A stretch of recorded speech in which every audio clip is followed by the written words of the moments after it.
Hello everyone, this is Fakhar Nizami. Guys, आज हम लोग समझेंगे कि मार्केट के अंदर कंसिस्टेंट प्रॉफिट कैसे बनाया जा सकता है।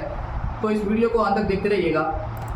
देखिए, ट्रेडिंग के लिए गाइस आपको अच्छी तरीके से मार्केट के ऊपर नज़र रखना पड़ेगा कि मार्केट के अंदर क्या न्यूज़ चल रही है। अभी फाइनेंशियल कोई घटना तो नहीं हो रही है। मान लीजिए अभी 7-8 महीना पहले एक अडानी का न्यूज़ था, जिस न्यूज़ की वजह से मार्केट के अंदर काफ़ी सेल ऑफ हुआ, मार्केट काफ़ी गिरा।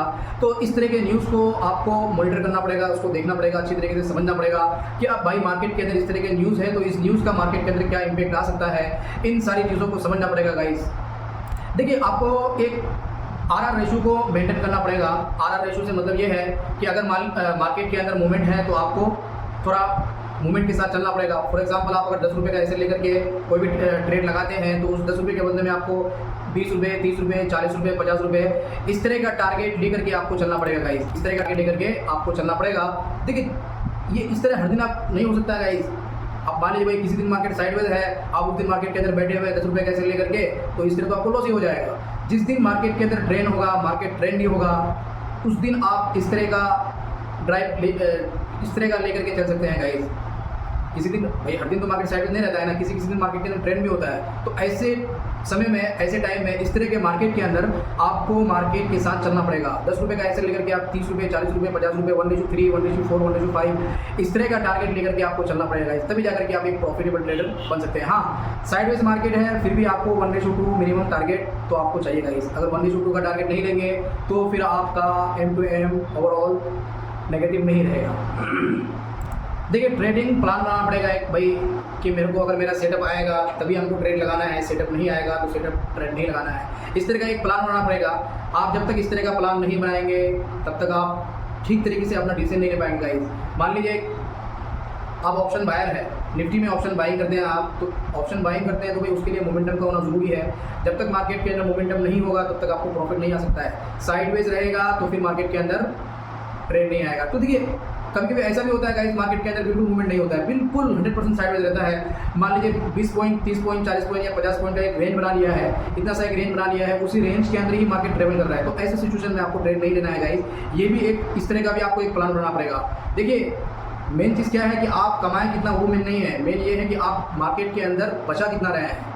आप मान लीजिए भाई 10,000 कमा लिए हैं तो फिर आप 10,000 लॉस कर दिए तो फिर भाई बचा क्या है आपके पास, कोई बचा है। तो इसको रोकने के लिए आपको साइडवेज मार्केट जिस दिन होगा, फुल्ली साइड मार्केट जिस दिन होगा, तो उस दिन आपको ट्रेडिंग अवॉइड करना पड़ेगा, उस दिन ट्रेड आपको छोड़ना पड़ेगा गाइस। ठीक है। देखिए, टेक्निकल एनालिसिस को आपको अच्छी तरीके से समझना पड़ेगा कि भाई कब मार्केट के अंदर मूवमेंट आता है, कब मार्केट, क्या न्यूज़ आने से मार्केट के अंदर क्या इंपैक्ट पड़ता है। मान लीजिए निफ्टी इंडेक्स में आप ट्रेड करते हैं तो निफ्टी के का जो इंडेक्स मेजर जो स्टॉक्स है, उन स्टॉक्स को आपको देखना पड़ेगा। रिलायंस हुआ, आपका HDFC बैंक हुआ, ICICI बैंक हुआ, SBI हुआ, इस तरह के जो मेजर स्टॉक्स हैं, इन स्टॉक्स को भी देखना पड़ेगा कि भाई ये स्टॉक क्या कर रहा है। क्योंकि देखिए, इंडेक्स को खास करके निफ्टी 50 को इन 7-8 स्टॉक्स है, यही स्टॉक्स निफ्टी को ऊपर लेके जाता है, नीचे लेके जाता है। अगर यही स्टॉक डाउन रहेगा, यही स्टॉक अगर वन साइडवेज रहेगा तो फिर निफ्टी के अंदर मूवमेंट नहीं आएगा। तो इन स्टॉक्स को भी देखना जरूरी है। ये टेक्निकल एनालिसिस में भी आ जाता है। इन सब जब भी आप रात के ट्रेड का प्लान करें, ट्रेड का प्लान करने से पहले, मान लीजिए कल हमको ट्रेड करना है तो कल से पहले, आज शाम को या फिर मॉर्निंग में मार्केट ओपन होने से पहले ही आपको जितने भी स्टॉक्स हैं, मान लीजिए निफ्टी के अंदर आप ट्रेड करते हैं तो रिलायंस हुआ, HDFC बैंक हुआ, इन जितने भी स्टॉक्स हैं, मेजर स्टॉक्स हैं निफ्टी 50 के, जो निफ्टी 50 के मेजर स्टॉक्स है, HDFC बैंक हुआ, SBI हुआ, ICICI बैंक हुआ, एक्सिस बैंक हुआ और TCS हुआ, इन्फोसिस हुआ, इन सारी मेजर कंपनियां हैं। इन कंपनियों को आपको देखना पड़ेगा कि भाई इन कंपनियों के अंदर क्या चल रहा है, बाइंग चल रहा है या फिर सेलिंग चल रहा है। इन कंपनियों को भी देखना जरूरी है। जब तक आप इन कंपनियों को नहीं देखिएगा तब तक आपका निफ्टी के अंदर ठीक तरीके से आप ट्रेड नहीं लगा पाइएगा, ठीक तरीके से आप उसका अनुमान नहीं लगा पाइएगा कि मार्केट आया ऊपर जाएगा या फिर नीचे जाएगा। तो इसको समझना, इसको सीखना बहुत जरूरी है। देखिए, अगर आप बिगनर है तो आपके लिए ज़रूरी है कि आप एक कोई डेमो अकाउंट बनाइए। ट्रेडिंग व्यू के अंदर भी डेमो अकाउंट आता है और इस तरह का बहुत सारा प्ले स्टोर के अंदर आपको डेमो अकाउंट मिल जाएगा। तो उससे आप ट्राई कीजिए, उससे ट्राई करके सीखिए अच्छी तरीके से, फिर जाकर के आप रियल मनी के साथ ट्रेडिंग में उतरिए। देखिए, अगर नुकसान होता है मार्केट के अंदर, एसएल होता है तो एसएल तो स्वाभाविक रूप से एसएल तो होना ही होना है, एसएल तो होता ही है मार्केट के अंदर। तो ऐसा नहीं है कि आपका एसएल हिट हो गया तो उसको रिकवर करने के चक्कर में आप फिर ओवर ट्रेडिंग कर रहे हैं। तो इन चीज़ों से भी आपको बचना पड़ेगा। अगर आपका एसएल जा रहा है तो गाइस एसएल को दीजिए, एसएल देना भी जरूरी है। एसएल आप नहीं दीजिएगा तो इस सामने वाला जिनसे आप पैसा कमा रहे हैं तो फिर वो दोबारा आएगा नहीं पैसा लेकर के। तो एसएल का देना भी जरूरी है। सामने वाला को भी मार्केट के अंदर सर्वाइव करना जरूरी है। अगर सामने वाला नहीं रहेगा तो आप भाई अपना माल को किसके पास बेचेगा, ठीक है। तो इस वजह सेल का देना भी ज़रूरी है।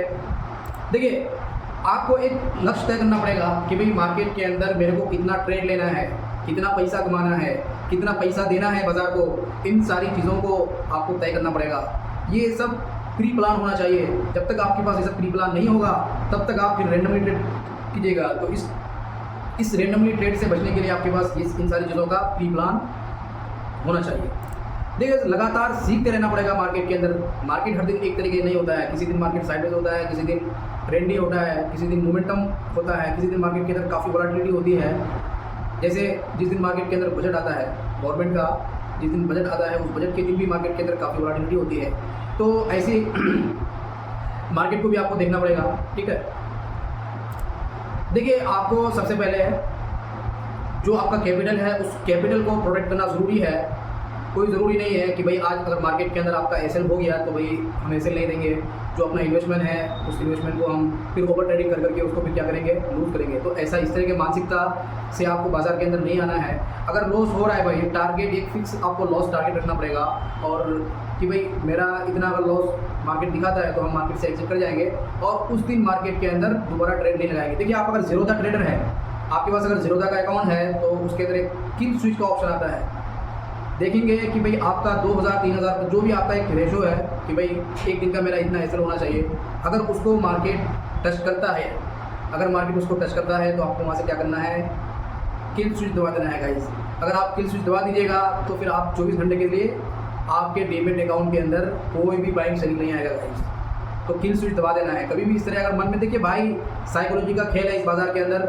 आप अपने आप को कंट्रोल करना पड़ेगा, इन सारी चीज़ों को समझना पड़ेगा, देखना पड़ेगा। अगर आप इसको कंट्रोल कर लिए ना तो आपको किल स्विच दबाने की भी जरूरत नहीं पड़ेगी, ठीक है। देखिए लगातार ट्रेडिंग के अंदर आपको सुधार रखना पड़ेगा, सुधार करना पड़ेगा। मान लीजिए आप भाई आज हम क्या गलती किए, उन गलतियों को आपको एक कॉपी लिखना पड़ेगा, एक डायरी के अंदर एक जर्नल मेंटेन करना पड़ेगा।